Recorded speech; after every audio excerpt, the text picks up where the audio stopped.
Hello, everybody, and Assalamu alaikum. This is Suhail Anjum here from the platform of Stream Congress. तो हमने human psyche behind buying and selling को कैंडलिक्स की सूरत में study किया, जिसमें हमने 3 पार्ट्स को डिस्कस किया। 3 पार्ट्स की फॉर्म में हमने कम्प्लीटली समझने की कोशिश की और हमने डिफरेंट टाइप्स ऑफ कैंडल्स को भी पढ़ा। आज हमारा जो ये एक इम्पोर्टेंट लेक्चर है, ये मूविंग एवरेजेस के बारे में लेक्चर है। ये जो टेक्निकल एनालिसिस की स्किल है, इसमें ये काफ़ी अहमियत का हामिल है। Moving average is basically a indicator. हम इनको इंडिकेटर्स के तौर पे इस्तेमाल करते हैं। मैंने कुछ इंडिकेटर्स को शॉर्टलिस्ट किया है जो हम अपने इस कोर्स में स्टडी करेंगे। अपने इस मॉड्यूल 1 में हम 3 इंडिकेटर यूज़ करेंगे together with some other tools.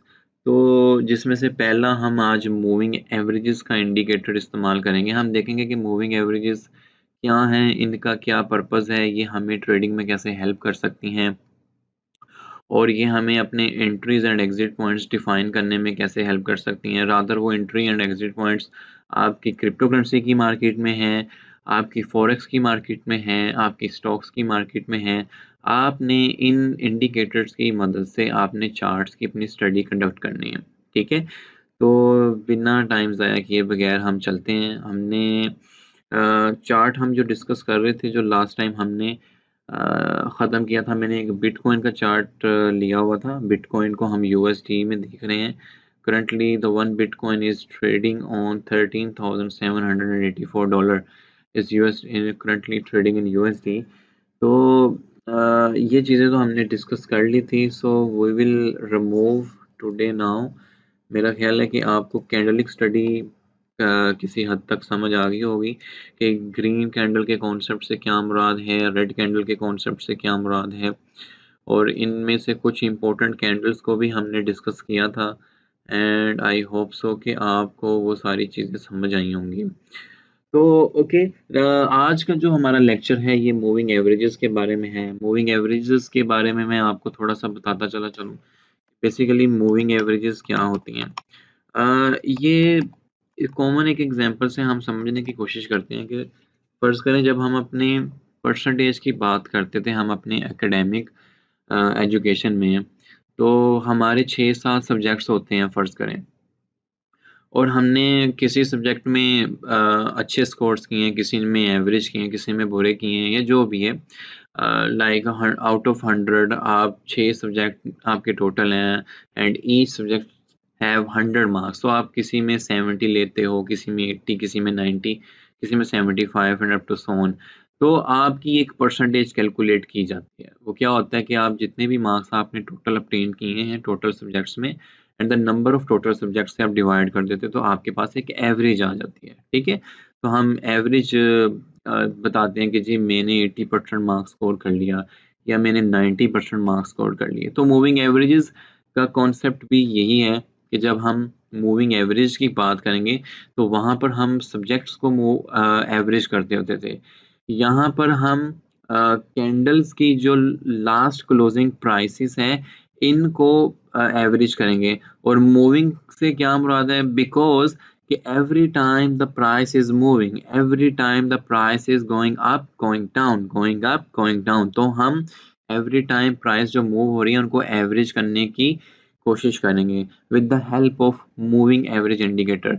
और बेसिकली ये जो मूविंग एवरेज इंडिकेटर है ये हमें बताता क्या है, ये हमें ये बताता है कि हम इजीली एक तो ट्रेंड आइडेंटिफाई कर सकते हैं। ट्रेंड आइडेंटिफाई करने में हमें हेल्प करेगा ये, और मार्केट को एनालाइज करने में ये हमें ऑफ कोर्स हेल्प करता है। ट्रेंड भी हमें पता चलेगा कि करंटली ट्रेंड क्या चल रहा है मूविंग एवरेज से, और मार्केट को डेफिनेटली हम आइडेंटिफाई करने की कोशिश करेंगे कि बेसिकली मार्केट मार्केट में प्राइसेस एक्शन जो हो रहे हैं उनको हम आइडेंटिफाई करने की कोशिश करेंगे कि वो मूविंग एवरेज से हम कैसे पता चला सकते हैं। और मूविंग एवरेज जो है, जैसे कि जब हम चार्ट्स में बात करेंगे कि मूविंग एवरेज एक टाइप की नहीं होगी, क्योंकि आपको मैंने बताया कि ये प्रीवियसली क्लोज्ड कैंडल की प्राइसेस को एवरेज करता है। फर्स्ट करें there are many moving averages, ये डिपेंड करता है आप कौन सी मूविंग एवरेज लेते हैं, लेकिन प्रोफेशनल या जो most of the moving averages use होती हैं ट्रेडिंग में, वो हम 8, 29, 55 एंड 100।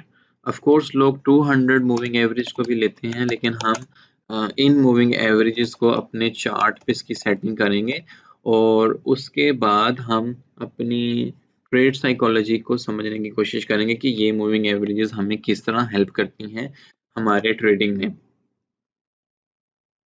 ओके।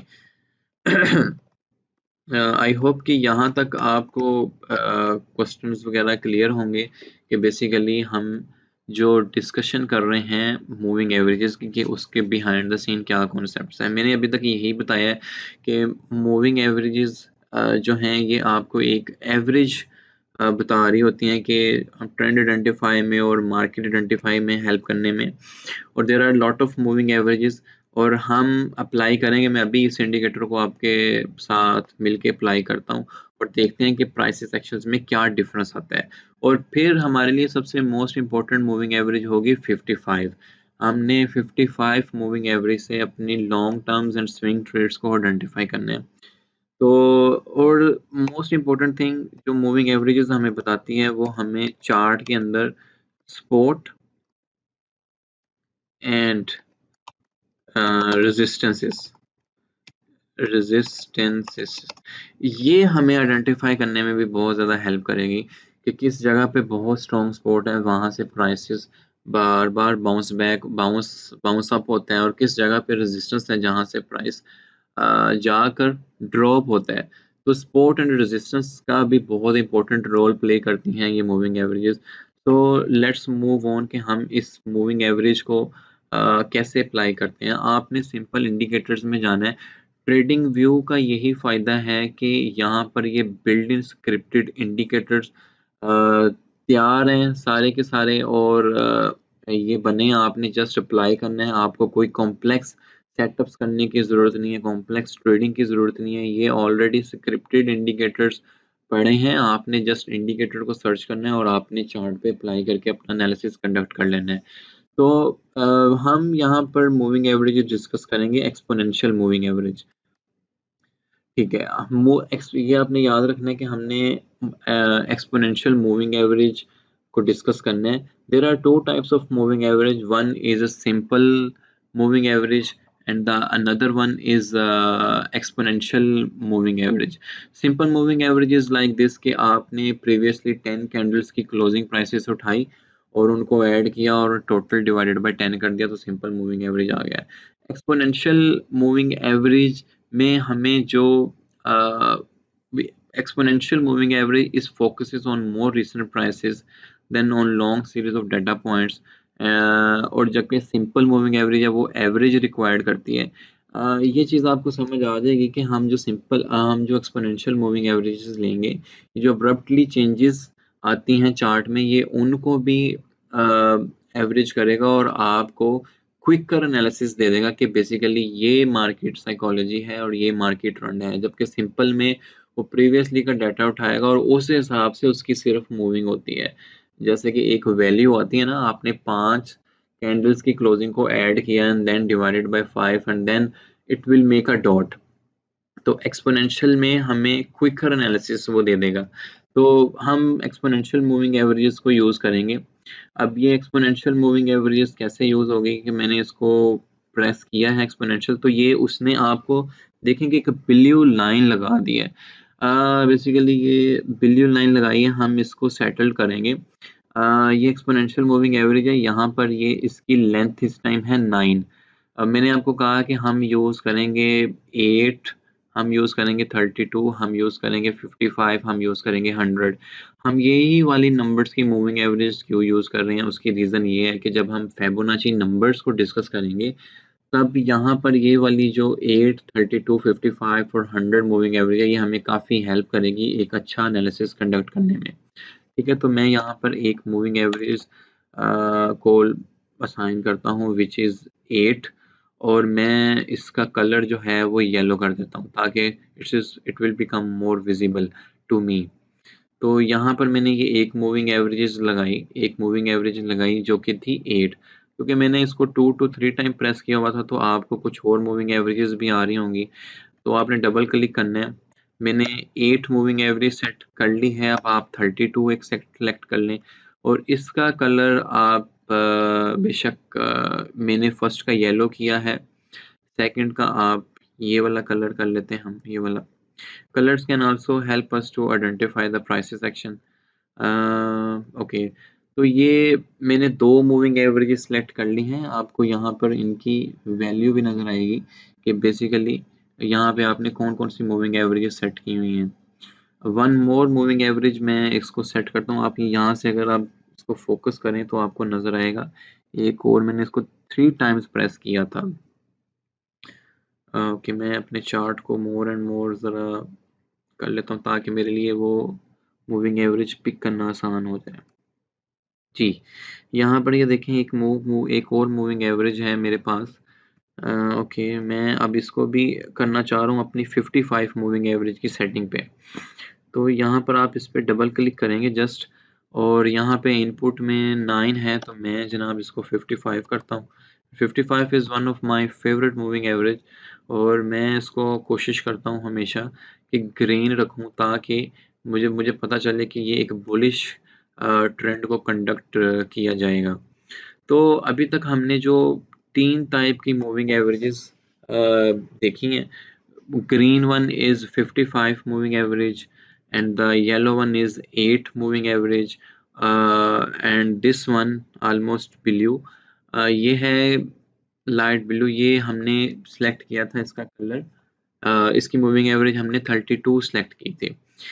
अब ये जो मूविंग एवरेजेस हैं, बेसिकली हो क्या रहा है कि जब हम इस 55 एक्सपोनेंशियल मूविंग एवरेज को डिस्कस कर रहे हैं, इसका मतलब ये है कि इसने प्रीवियसली 55 कैंडल्स का इसने एक एवरेज किया हुआ है, उनकी जो क्लोजिंग प्राइसेस हैं, से दैट जैसे हर कैंडल की एक क्लोजिंग प्राइस होती है।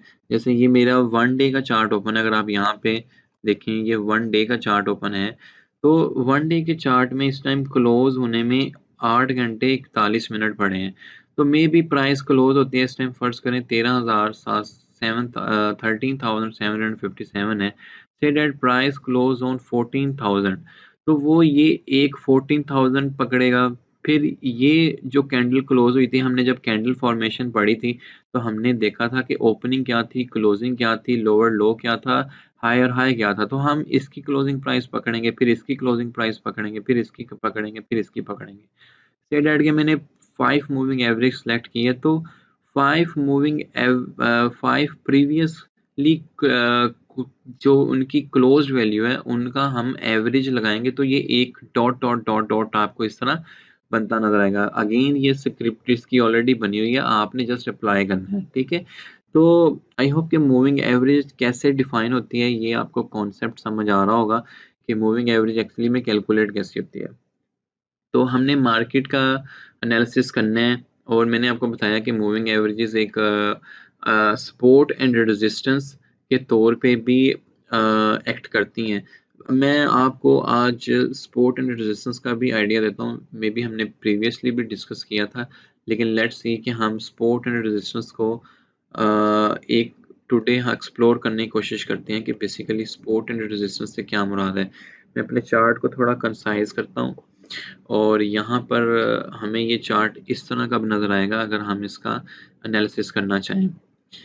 तो यहाँ पर अगर हम देखें, मैं एक ट्रेंड लेता हूँ, ट्रेंड लाइन लेता हूँ कि यहाँ पर अगर आप हमने देखें कि मैं एक ट्रेंड खींचता हूँ यहाँ पर, ठीक है, मैंने एक लाइन को ड्रॉ कर दिया। बेसिकली मुझे ट्रेंड लाइन में मुझे एक हॉरिजॉन्टल लाइन चाहिए। हॉरिजॉन्टल लाइन मैं उठाता हूँ, यहाँ से उठेगी ये, यस, हॉरिजॉन्टल लाइन मैं यहाँ से खींचता हूँ, तो यहाँ पर देखें, ये मैंने एक लाइन यहाँ पे लगाई, और एक मैं हॉरिजॉन्टल लाइन लगाता हूँ यहाँ पर, यस, यहाँ पर लगाता हूँ, ठीक है। एक मैंने हॉरिजॉन्टल लाइन लगाई है यहाँ पर। बेसिकली मैं आपको जो कॉन्सेप्ट बताना चाह रहा हूँ वो सपोर्ट एंड रेजिस्टेंस का कॉन्सेप्ट बताना चाह रहा हूँ। हम इसको प्रीवियसली भी डिस्कस कर सकते हैं, जैसे ये देखें, वेट, इसको मैं ज़रा थोड़ा साइड पे कर दूं। अच्छा, हमें प्रीवियसली स्ट्रॉन्ग सपोर्ट और स्ट्रॉन्ग रेजिस्टेंस को भी डिस्कस करना है। ओके, ये मैंने 3 लाइनें लगाई हैं और बेसिकली मैं इससे आपको समझाने की कोशिश करूंगा कि एक चार्ट की प्रीवियसली स्ट्रॉन्ग सपोर्ट क्या होती है और एक चार्ट की प्रीवियसली स्ट्रॉन्ग रेजिस्टेंस क्या होती है। तो फर्स्ट ऑफ ऑल हम जिस चीज़ को डिस्कस करते हैं वो स्ट्रॉन्ग सपोर्ट को रेजिस्टेंस करते हैं, सॉरी स्ट्रॉन्ग रेजिस्टेंस को डिस्कस करते हैं। देखें, ये बात है ऑलमोस्ट यहाँ पर अगर आप देखें 29 ऑफ जुलाई 2009 की बात है कि बिटकॉइन की प्राइस आपको उस टाइम यहाँ पर देखने को मिली। यहाँ पर देखने को मिलने से मुराद ये है कि बिटकॉइन ने ऑलमोस्ट यहाँ पे 14,000 को टच किया था, ठीक है, $14,000 को टच किया था। $14,000 को टच करने के बाद यहाँ पे इसको ड्रॉप देखने को मिला बीटीसी को। बीटीसी ने यहाँ से मतलब इसको रिजेक्शन हुई बीटीसी को। 14,000 के बाद हमने नहीं देखा कि प्राइस जो है वो आपको 15,000 पे जाती नजर आई है या प्राइस आपको 18,000 पे जाती हुई नजर आई है। नो, तो हम ये देखेंगे कि इस टाइम जो उस 14,000 की प्राइस ने बिटकॉइन के लिए एक रेजिस्टेंस के तौर पे एक्ट किया कि वहां पे प्राइस ने हॉवर किया, वहां पे प्राइस ने कंसोलिडेट किया, लेकिन उसके बाद एक अच्छी खासी रिजेक्शन देखने को मिली। तो अब जैसे कि हम इस चार्ट में भी देख सकते हैं कि currently the price is hovering on 13,793 and it touches on the $14,000। तो again is facing a resistance on the $14,000 price. तो it's mean the previously strong resistance जिसमें हमें देखने को मिली कि हमने प्राइस को 14,000 पे देखा और अगेन वहां से एक रिजेक्शन देखने के बाद आपको प्राइस को डाउनफॉल देखने को मिला। एग्जैक्टली अभी 13,796 पे आपको प्राइस देखने को मिल रहा है। तो इट्स मीन ये जो एक पॉइंट है ये आपके लिए इस चार्ट में एक रेजिस्टेंस का रेजिस्टेंस के तौर पे एक्ट कर रहा है और ये रेजिस्टेंस टूटने का मतलब ये है कि हमें यहाँ पर एक बुलिश ट्रेंड इस रेजिस्टेंस के टूटने के बाद देखने को मिल सकता है, राइट। तो ये है कॉन्सेप्ट ऑफ रेजिस्टेंस। सिमिलरली हम प्रीवियसली रेजिस्टेंस को भी हम इसी तरीके से फाइंड कर सकते हैं कि इसकी एक ऑल टाइम हाई रेजिस्टेंस आपको यहाँ भी मिल सकती है, यहाँ भी मिल सकती है, इस पॉइंट पे यहाँ भी मिल सकती है। The all time high is almost 20,000 approximately. तो यहाँ से हमने अपने चार्ट में एक रेजिस्टेंस फाइंड किया जो कि हमें यहाँ पे देखने को मिला। सिमिलरली हमें कुछ स्ट्रॉन्ग सपोर्ट्स भी देखने को मिलती हैं, जैसे मैं एक स्ट्रॉन्ग सपोर्ट को आइडेंटिफाई करता हूँ यहाँ पर। से डेट ये मेरा एक पॉइंट है जिसमें मैं एक स्ट्रॉन्ग सपोर्ट को आइडेंटिफाई करने की कोशिश करता हूँ कि यहाँ पर जब जब भी प्राइस ने होवर किया है again bounce back, again bounce back, again bounce back, और यहाँ से आपको प्राइस को अपफॉल देखने को मिलता है। अगेन यहाँ पर देखने को मिलता है कि यार इस एरिया में एक स्ट्रॉन्ग सपोर्ट है, जहां के बाद बुल्स कहते हैं कि भाई हम इससे इससे नीचे प्राइस आपको नहीं लाने देंगे। तो कुछ तो बहुत स्ट्रॉन्ग सपोर्ट्स होती हैं, कुछ बहुत स्ट्रॉन्ग रेजिस्टेंस होती हैं। सिमिलरली अगर आप लोअर टाइम फ्रेम्स में डिस्कस करेंगे वहां भी आप स्ट्रॉन्ग सपोर्ट्स और स्ट्रॉन्ग रेजिस्टेंस को आइडेंटिफाई कर सकते हैं। तो मेरा ख्याल है कि मैंने एक जो strong support and strong resistance का आइडिया देने की कोशिश किया, आपको समझ आई होगी। आपने सिमिलरली इनको चार्ट्स में फाइंड भी करना है कि strong supports and strong resistance कहाँ पर है। तो जो बेसिकली मूविंग एवरेजेस भी कभी strong support and strong resistance के तौर पे एक्ट करती होती है चार्ट में, और हम उसको बकायदा अपने चार्ट में देख भी सकते हैं कि वो कैसे as a strong support and strong resistance act करती है। पीरियड में अगर ये सारी ट्रेंड लाइंस खत्म करूं, ट्रेंड लाइंस हॉरिजॉन्टल लाइंस मैंने आपको एक strong support and strong resistance बताने की कोशिश की थी, इसको हम रिमूव करते हैं। और टुडे हमारा लेक्चर है मूविंग एवरेजेस पे, तो हम उसी पे डिस्कशन करते हैं। अगर मैं अपने चार्ट को कुछ जूम आउट करता हूँ और हम ये देखते हैं कि इस टाइम ये जो येलो थी 8 एक्सपोनेंशियल मूविंग एवरेज थी। यहाँ पर अगर आप देखें जो प्राइस एक्शन हमें देखने को मिल रहे हैं, देखें कि जो विक है, विक फिशिंग आती है वहां पर प्राइस वहाँ पे विक फिश होता है, वहाँ तक प्राइस ड्रॉप होता है and then again up. Wick fishing आ रही है, प्राइस वहाँ पे ड्रॉप हो रहा है and then again up. Wick fishing आ रही है, देन प्राइस ड्रॉप हो रहा है, अगेन अप। विक फिशिंग आ रही है, प्राइस यहाँ पे इससे नीचे ड्रॉप होता है लेकिन again up. So it's mean कि ये जो एक्सपोनेंशियल मूविंग एवरेज है ये इस टाइम एक्ट कर रही है एज अ सपोर्ट के तौर पे। या इससे ऊपर इसके ट्रेंड को बुलिश कंसीडर किया जा सकता है कि जब तक प्राइसेस इस मूविंग एवरेज से ऊपर रह रही हैं तो हमें प्राइसेस इसके अंदर एक बुलिश ट्रेंड देखने को मिलेगा। इन द सेम मैनर जैसे जब जब हमने इस इस येलो मूविंग एवरेज से प्राइस को नीचे देखा है तो हमें एक बीरिश बिहेवियर देखने को मिला है। ठीक है, जब जैसे यहाँ पे देखें, यहाँ पर सपोर्ट का काम किया लेकिन प्राइस अप, सपोर्ट का काम किया प्राइस अप, लेकिन यहाँ पर ये सपोर्ट वीक हुई, टूटी, तो हमें एक बेरिश बिहेवियर देखने को मिला। राइट, हमें एक बेरिश बिहेवियर देखने को मिला। और अगेन यहाँ सर अगर हम ये क्रॉस ओवर देखें तो यहाँ पे ये क्रॉस ओवर ने आइडेंटिफाई किया है कि जब yellow and then blue and then green तो हमें एक बुलिश ट्रेंड देखने को मिल रहा है। तो ये आपने कॉम्बिनेशन याद रखना है कि मैंने 8, 32 एंड 55 के लिहाज से इसको सेटअप किया हुआ था। तो इट्स मीन जब जब ये फॉर्मेशन बनेगी इस सीक्वेंस में तो हम एक बुलिश ट्रेंड में इंटर हैं और हमें बुलिश ट्रेंड देखने को मिल रहा है। इन द सेम मैनर अगर आप ये सीक्वेंस देखें, यहाँ पर हमारे पास येलो, ब्लू एंड ग्रीन, इसके ऊपर हमें ये बुलिश ही नज़र आ रहा है। मैं एक और बेसिकली इसको मुझे कर्सर पे ला के इसको रिमूव कर देना चाहिए। Okay, delete cursor, where is cursor, cross. हाँ जी जी, इसको आप जब क्रॉस करके करेंगे ये डिलीट हो जाएंगे जो हम इस पे पेंटिंग करते हैं। खैर, ओके, अब हम डिस्कस करते हैं कि जो मैंने फॉर्मेशन बताई थी yellow, blue and green, most important formation से मुराद ये है कि आपने मूविंग एवरेज की वैल्यू याद रखनी है कि आपने येलो को 8 मूविंग एवरेज असाइन की हुई है, ब्लू वन को आपने 32 मूविंग एवरेज असाइन किया हुआ है एंड ग्रीन वन को आपने 55 and the most important moving average आपने डिफाइन किया हुआ है।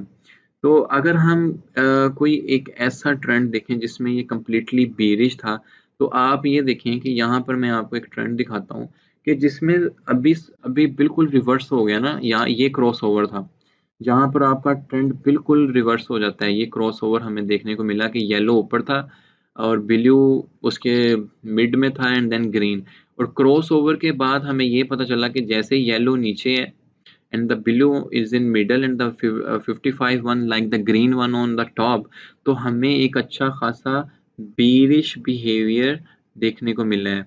ठीक है, हमें एक bearish behavior देखने को मिला है। तो ये क्रॉस ओवर आइडेंटिफाई करता है ये कि हमारा जैसे क्रॉस ओवर हो जाएगा हमें एक bearish behavior देखने को मिलेगा। क्योंकि इस टाइम मैंने जो डिस्कस किया आपसे कि हमें बुलिश बिहेवियर देखने को मिला हुआ है, क्योंकि इस टाइम यहाँ पे क्रॉस ओवर हुआ है and currently it is considered as a bullish trend. तो ये फॉर्मेशन काफ़ी इंपॉर्टेंट है, ये आप लोगों ने भी याद रखनी है कि जो मैंने मूविंग एवरेजेस डिफाइन की हैं 8, 32, 55 एंड आप एक और मूविंग एवरेज यहाँ से ले लें for more accurate analysis that is called 100 moving average. वो प्रीवियसली 100 कैंडल्स की क्लोजिंग वैल्यू की एवरेज लेके आपकी एक वैल्यू डिफाइन कर देगा, तो एक डॉट बनाता जाएगा।